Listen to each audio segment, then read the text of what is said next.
Hola,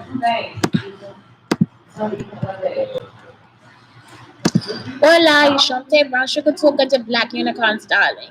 Unblock Unicorn Starling. Anyway, today is all about Enneagrams. I think that's what it is. It's just something else about your personality. It's Enneagrams 101, and it's just all about personality. And today, I'm actually just trying to do this show outside of me and that, because it's less talking, but hey, let's do what we gotta do. I'm still loading up for the podcast. And then let's do Instagram Live. Okay, anyway, it's Shantae Brown Sugar Talk on the Black Unicarns. Y'all, they took my iPad and my iPhone off of the Wi-Fi. Only my devices for some reason. But it could be because they stopped this. It's always just my stuff, you see? It's never everybody else's.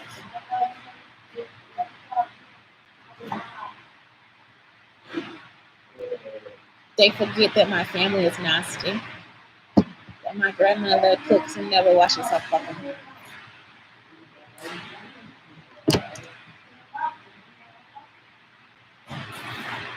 Abusive, I tell you, they're abusive. But nobody wants to come to the plant because it's your parents. They always want you to fuck your parents. They want you to just kiss their ass and there ain't no reason to. Okay, anyway, Enneagram 101. Okay, so first thing is it's a type 1. This is the reformer, it's the perfectionist. Usually they are always considered good and wholesome, which really I have in there. Like, motivated by the desire to do good, the need to live life the right way. And it's true. I mean, I think I'm still in like a type 1. At their best, they're ethical, reliable, standard, self-control. At their worst, they're judgmental, dogmatic, and critical. It's true because you guys get to see both sides of what I'm saying. They may not be a perfectionist in the traditional sense of lining up their environment, but struggle with this internal critic, causing anxiety of things they should do. I'm past that shit. So that's why sometimes it may look like I'm not a reformer. But I have perfected the perfection of some shit. So it'd be like, except for making sure this show is on the right channel. Because I don't know. I think it's on Brown Sugar too. Anyway, so yeah, I have perfected the perfect of whatever. Let me put a message in here. Hello. That's it. So anyway, hello. But yeah, it's like that's what happens. You become like anxious all the time because some things just don't work out right. And it's not your problem. It's always just like it's always somebody else's issue. You see what I'm saying? People would think that they are the problem, that they are the issue in their life. It's like your own internal issue. That's what I'm trying to say. It's your own internal issues that you would have. So that's the reformer or the perfection. If you sit there, you'll be in the show though. It's on a different channel. That's what I'm saying. So until like, I'm sorry, I don't want to get in trouble because I think I'm supposed to put that. But yeah, they are probably unaware. They push people away with judgments about the world and shit. And I don't have any judgments or anything, but I think people take me the wrong way too because it'll be like, well, this is a perfectionist. So because I don't focus on other people, so it's different types of perfectionists too. I don't give a fuck about other people and how they feel. Like it really don't fucking matter to me. All that matters is that I have everything set up in my own environment to make me happy. Like it does not matter to me. And so some perfectionists will look outward and want approval from somebody else. But it's like, no, I already have a list of what I like, so fuck you. You see what I'm saying? Like that's how it is. So I think sometimes I don't need help. You understand? Like sometimes, like this time, I just need people to get the fuck out of my way. I need abusers away from me, and that's it. But that's all. Other than that, I don't need your help. Like it's all like I already got everything I need. Everybody that tried to help me, you already fucked everything up. So no, I don't need help. You know. Type 2 is the helper. It's motivated by the need to be needed, need to feel they are lovable and valued. This is a lot of black women, like they fall into this. Actually, women, period, fall into this, the helper. So it'll be like we'll be going beyond ourselves to help them. And they don't ever give us things back because they feel like that's something that we have to give them. And we don't have to give anybody anything. And so I'm looking at these and I'm thinking, oh my God, this is so good to be part of your personality. But at the same time, I need y'all to start kicking ass. It's like some of this shit, I'm like, okay, it's cool to be a woman, but fuck you. You cannot get to the point where you get heart disease or diabetes or all this different shit because you don't have time to go to the gym because you got to go pick up your kids' stuff and all this stuff and they 50 fucking years old. Fuck that. I know you can be loving, generous, enthusiastic, warm, and giving, but get that to yourself first and stop giving it to other people because it's not for them to have from you. Next, at their worst, they are martyr, over accommodating, indirect. You see what I'm saying?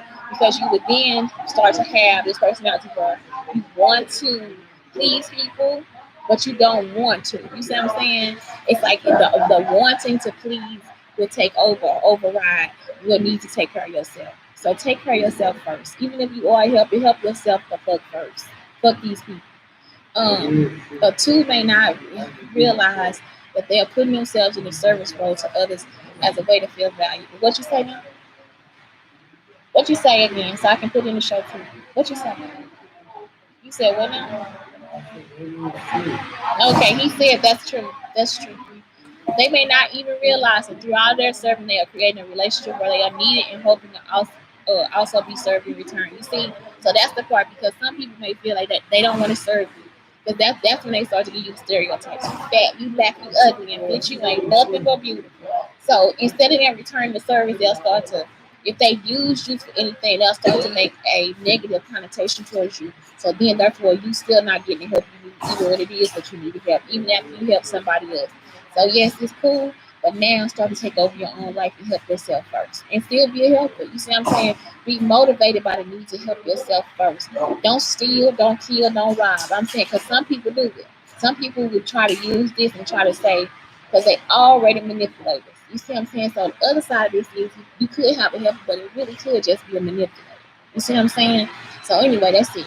When they feel taken advantage of, they feel a lot of anger and resentment, which shows up as martyrdom. That's what I'm telling you, because they're gonna get on your good side and become sociopathic. So you have to leave people alone. You have to. You have to let the shit go. And that's it.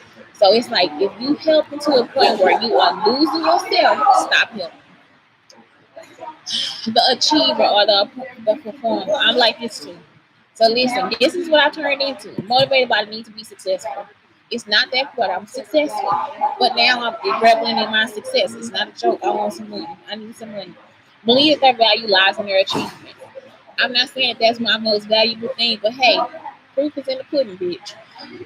At their best, optimistic, practical, efficient, they get things done. That's me. At their worst, look, narcissistic, that's me. Workaholic, deceptive in times for their ability to succeed to succeed is at risk of to maintain their image.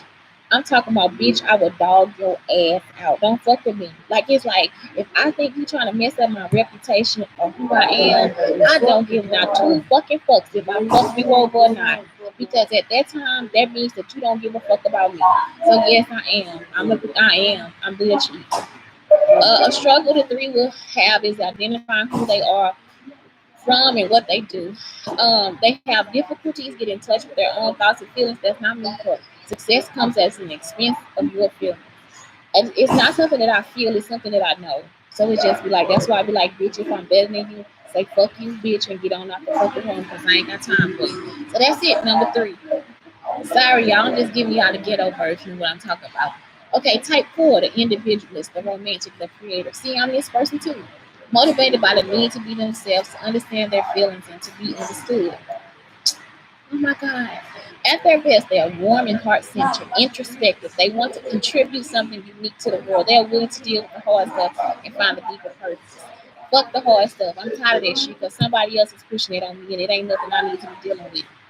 At their worst, they are depressed, never. Self-conscious, never. They find it hard to separate the facts from the feelings from the facts. Okay? Because they are focused on this higher meaning in life, they can sometimes let them be a gap between themselves and others and can silo themselves, which silence themselves. So introverts.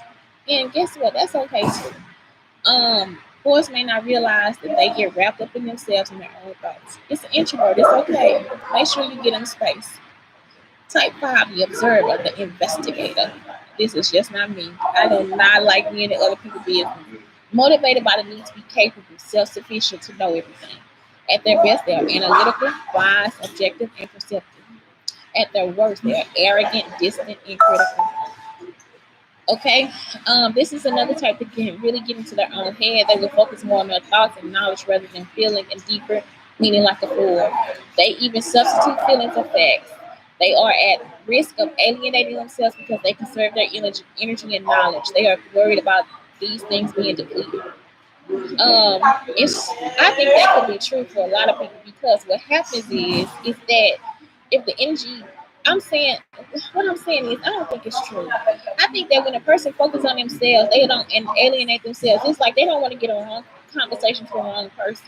Everybody is not a person that's gonna talk to you intelligently about what you're talking about. You can't sit and talk about money with a dope fiend. You see what I'm saying? Like it's like why I'm gonna sit here and talk about millions of $1,000. You see what I'm saying? Millions of dollars with you, billions of dollars with you, and I know you're gonna smoke up half the shit. You see what I'm saying? It's like I cannot sit down and talk to a gambler about money because I know you'll gamble this shit away. It's just like some things or some conversations or whatever you're not gonna have with everybody. So I don't see anything wrong with them conserving that type of conversation or that energy. So somebody else that wrote this might see it in a different way, but I don't. It's just like, no. I don't think that's like basically just fucking yourself over and wasting words. Everybody don't like to talk. Motivated, so type 6 is the questioner, the skeptic, the loyalist, and that's the truth. So the questioner, I'm not one of them either. Motivated by the need to have support and need security. People always think I'm gonna ask questions, bitch. I don't care. It really means that I just don't care about you. And I'm sorry, y'all. I can't care about everybody. Loyal, responsible, caring, devoted, and prepared. That's at their best. At their worst, they are paranoid, controlling, rigid, and defensive. They can be so focused on the worst case scenario that others may think they are very negative. The six may not realize they are projecting their fears and stresses onto those around them, which prevents the six from actually learning skills and developing the emotional capacity to deal with them on their own. Me and the six will never get along. Let me tell y'all why. Because remember, I met that woman at the store and she started talking about she met a homeless man at a fucking Panera Bread. She invited him in and then